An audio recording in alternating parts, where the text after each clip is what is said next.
Ce soir du 7 septembre 2022, dans la douce fin d'été des jardins de Birkall, à une dizaine de kilomètres du château de Balmoral, en Écosse, le prince Charles ne se doute pas qu'il s'apprête à passer sa dernière nuit en tant qu'héritier de la couronne.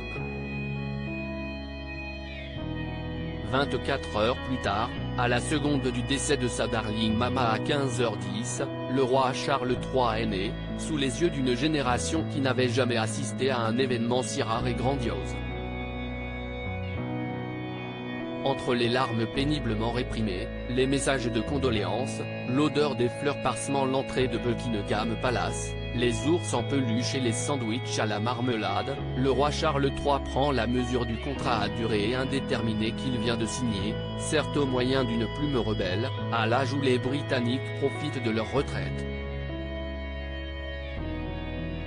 Le nouveau monarque étonnant de chaleur et de proximité avec son peuple accueille le cercueil de sa mère à Londres le 15 septembre 2022, le veillant à 3 reprises les 12, à Édimbourg, 16 et 17 septembre avec ses frères et sœurs sous les caméras du monde entier découvrant avec eux le protocole à suivre lors du décès d'une reine.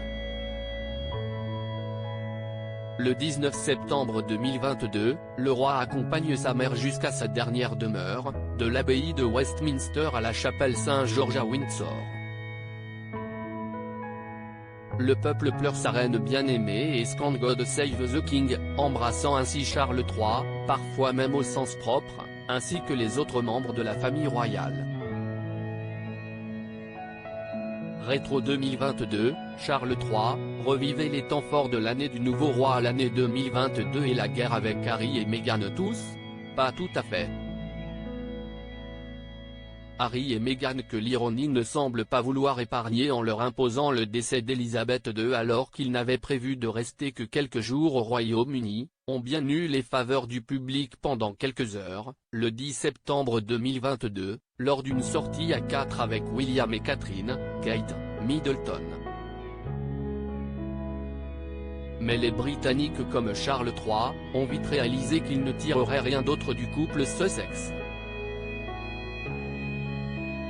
Depuis le début de l'année, Charles avait pourtant tenté à plusieurs reprises de tendre des branches d'olivier à son fils, l'invitant à prendre le thé en secret le 14 avril 2022, le conviant sans succès à la cérémonie hommage à la mort du prince Philippe le 29 mars 2022, le recevant pour le jubilé de la reine en juin, ou lui lançant une invitation encore cet été à Balmoral. Planning chargé, sécurité insuffisante, Harry et Meghan n'ont à aucun moment répondu avec entrain aux appels de Charles, sauf à accepter 2 rencontres de quelques minutes pour la forme. Entre les réticences de Harry, les frasques de la famille de Meghan, Charles III a vu, en 2022, les Sussex devenir un vrai caillou dans son mocassin.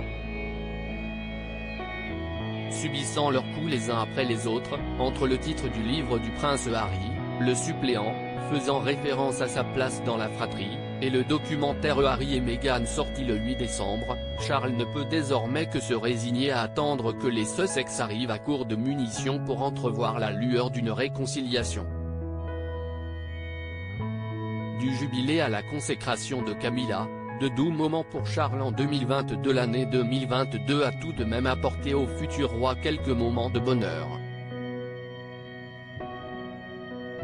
Aux côtés de sa mère lors de son jubilé du 2 au 5 juin 2022, célébrant ses 70 ans de règne, Charles a pu apprécier de doux moments en famille, profitant avec joie des facéties du prince Louis.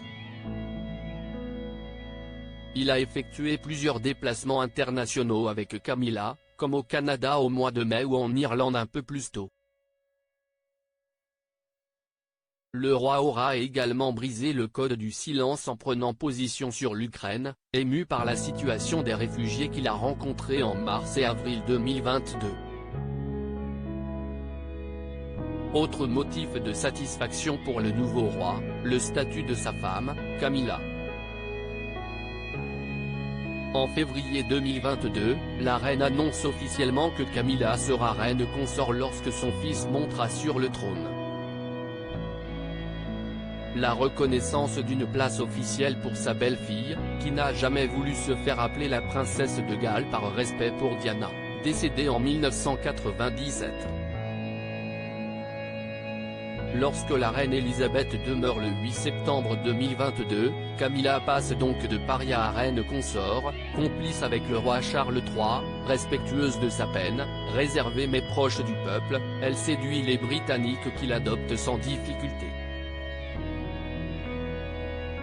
Charles, officiellement chef de famille en 2022. La santé déclinante de la reine et la disparition de son père, le prince Philippe, en 2021, ont placé Charles dans une position de leader au sein de la famille royale. Remplaçant la reine Elisabeth II à plusieurs événements officiels, le prince a eu le temps de se former au rôle de roi en apparaissant de plus en plus souvent à une place de monarque, lors des fêtes de Pâques, ou encore lors du discours du trône le 10 mai 2022.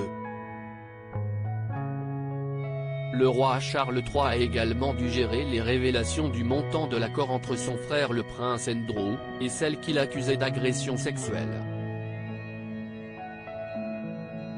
Un petit frère à qui le roi ne fera pas de cadeau, au même titre que le prince Harry, le duc d'York a été prié de ne plus représenter la couronne. Prince ou roi, Charles n'a pas changé Davis, son frère ne sort désormais que pour des balades à cheval. Charles III et Camilla à Belfast, une journée de recueillement au milieu du public fêtant ses 74 ans dans le costume du monarque. Le 14 novembre 2022, le roi Charles III a fait taire les mauvaises langues qui ne le voyaient pas monter sur le trône, pensant qu'il abdiquerait ou qu'il n'aurait tout simplement pas la santé pour le faire, son âge avançant. Le roi Charles III, plus sensible, plus écologiste, moins protocolaire, est né en 2022 même s'il recevra officiellement sa couronne le 6 mai 2023, un monarque de transition avant le règne de William, qui, plus que jamais, incarne la relève. Crédit Photo, agence.